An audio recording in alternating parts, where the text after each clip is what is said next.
Na nagsimulang lumabo at gumuho ang kanilang relasyon. Ang mommy ni Vance ang siyang dahilan kung bakit nagkahiwalay silang dalawa. Pagka-send ni Kailin kay Vance ang breakup message, hindi naman na ito nagparamdam sa kanya. Ang ine-expect ni Kailin, gagawa to ng dummy account para ma-reach out o makapag-reach out sa kanya, pero ni Honey ho wale. Tsaka in fairness respectful pa rin etong si Kailin. Kahit na ganun yung nagawa sa kanya ng mother ng kanyang ex-boyfriend, binati niya pa rin ng Happy Mother's Day. So pakinggan na natin ang mga kabisyo nating nag-share ng kanilang mga thoughts, comment suggestions, and violent reactions. Ito po ang sabi ng ating kabisyo na si Michael Delgado. Hi DJ Rocky, mas maganda ka pa sa gabi. Nakakainit ng ulo ang mommy ni Vance. Bakit ganun siya kung makapagsalita sa ating sender na si Kailin? Hindi niya ba alam na may puso't damdamin din si Kailin? At baka mamaya makarma siya sa pinaggagawa niya. Tapak-tapak din sa lupa. Baka mamaya ikaw ay mabaon sa lupa. Oo nga naman, tapak-tapak din sa lupa, baka mamaya magulat ka, nakabaon ka na sa lupa. Charot with harot. Anyway, eto naman ang sabi ng ating kabisyo na si DR. Grabe ang description ni Kailin kay Vance. Triple H talaga, pang WWE wrestler yun .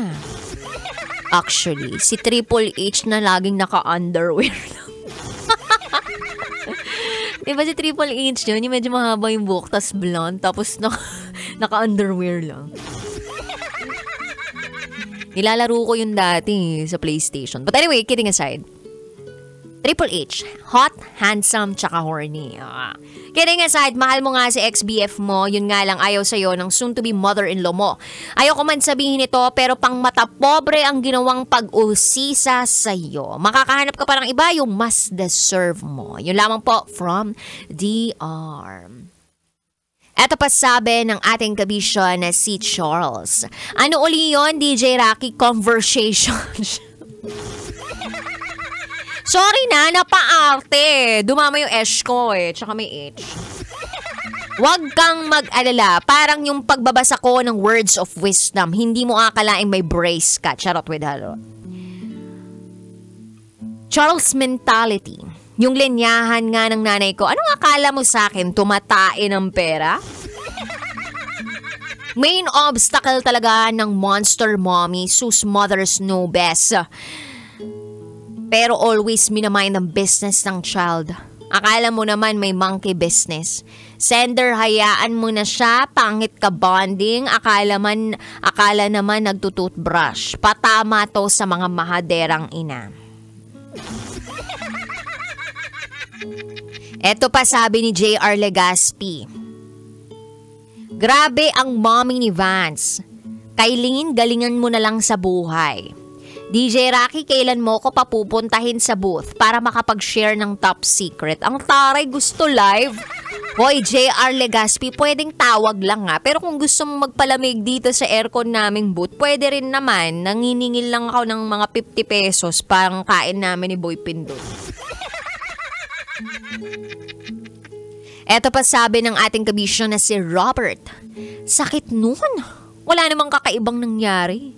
Grabe ang mommy, wala namang pagkukulang kay sender sa totoo lang. Na kay sender na ang lahat tapos inawayan pa at inayawan. Hay. Pero nakakabilib kay sender na kahit ayaw niya sa'yo, may respeto ka pa rin. Hanap ka na lang na mas deserving pa dyan. Yun lamang po DJ Rocky, maraming salamat. Ang dami pa pong nag-comment. sa ating secret file for tonight. Maraming nanggigigil sa mommy ni Vance. Meron ba talagang ganung nanay? Yung tipong mata-pobreng nanay? Yung kapag hindi nila ka-level, minamata, minamaliit, ino-okray talaga yung napili ng anak. In fairness, parang Rosalinda lang Nanood ako kanina nung Rosalinda, yung nanay pala ni Fernando, ayaw dun kay Rosalinda. Matagal na pelikula na yun, pero parang ganun nga sa mga teleserye. Yun ang naranasan ng ating secret file sender na si Kailing. At nalulungkot ako na kailangang ma-experience to ng mga taong sobrang bubuti. Parang deserve ba ng mga mabubuting tao na alipustahin, matapobrehin ng mga tao? Hindi, 'di ba? Pero bakit nag-e-exist talaga tong mga taong to? Siguro wala talaga silang magawa sa buhay. Like, gusto lang talaga nila na yun yung mangyari sa life nila. Ma-contain yung properties nila, yung yaman na meron sila. Pero mind you, kabisyo, na kapag tayo ay nahimlay na, ang usap-usapan ng mga tao sa paligid natin, hindi naman na, ang daming niyang properties. Alam mo, ang dami niyang Louis Vuitton. Ay, alam mo, yung Hermes niya na pouch o yung bag niya, hindi niya pa talaga nabibenta. Hindi naman ganun yung usapan kapag binuro lang isang tao. Ang usapan niyan, ang bait-bait naman yan. Ang generous niya. Ay, mamimiss talaga natin siya. Pag nahimlay ang isang tao, ang pinag-uusapan ng mga taong nabubuhay na naiwan ng taong nahimlay ay kung gaano kabuti at kung gaano kalaki yung naging impact ng taong yun sa buhay nila. Hindi yaman ang pinag-uusapan, kundi kabutihan. Yung mga naitanim na kabutihan ng tao na nagkaroon ng impact sa buhay nila. Yung iba kasi hindi talaga impact yung nang naibibigay, impacto talaga, impacta yun. Sakit sa bangs, right? Kaya isa po itong paalala sa mga kabisyo natin out there, mapamagulang ka, mapaanak ka, natapak-tapak din sa lupa. Kasi darating din yung araw na ibabaon tayo sa lupa. At sa mata ng Diyos, tayo'y pantay-pantay. Nagkaroon lang siguro ang ibang tao ng mas maraming oportunidad.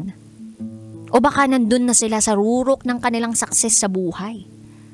Pero may iba nagsisimula pa lang. Nagtatanim pa lang ng kanilang aanihin. After few years, aanihin din nila yun. Hindi natin masabi. Kaya always choose to be kind. So Kylene, kung nakikinig ka man ngayon, never mind your bashers.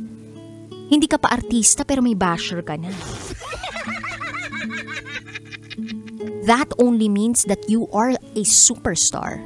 You are powerful. And you can be who you are, who you want to be. Lahat ng yan kaya mong i-achieve.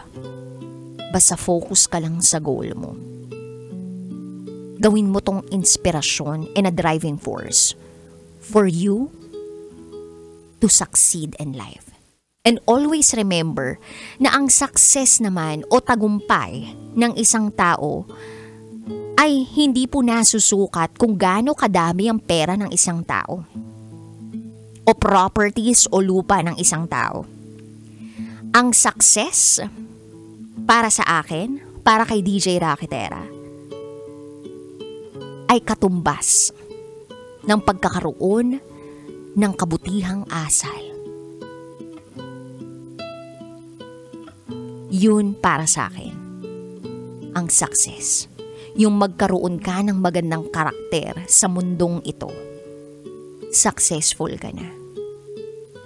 Because that will bring you to a lot of places. Marami kang mapupuntahan kapag may maganda kang karakter.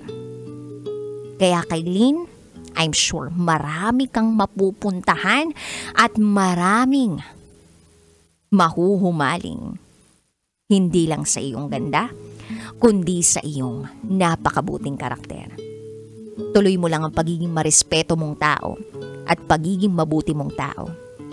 Eventually, you will be rewarded because again, you are worthy of love and you are worthy of everything, the best in this world. Sa mga kabisyo po natin out there na matapobre, gusto mag-share ng kanilang secrets, share it to me, raketera@gmail.com. I gotta say, BRB as in bathroom break. You're still with me, DJ Rocky, and you are listening here sa 90.7 Love Radio. Kailangan pa bang i-memorize yan? Basic, this is Kylene's Secret File. Metro's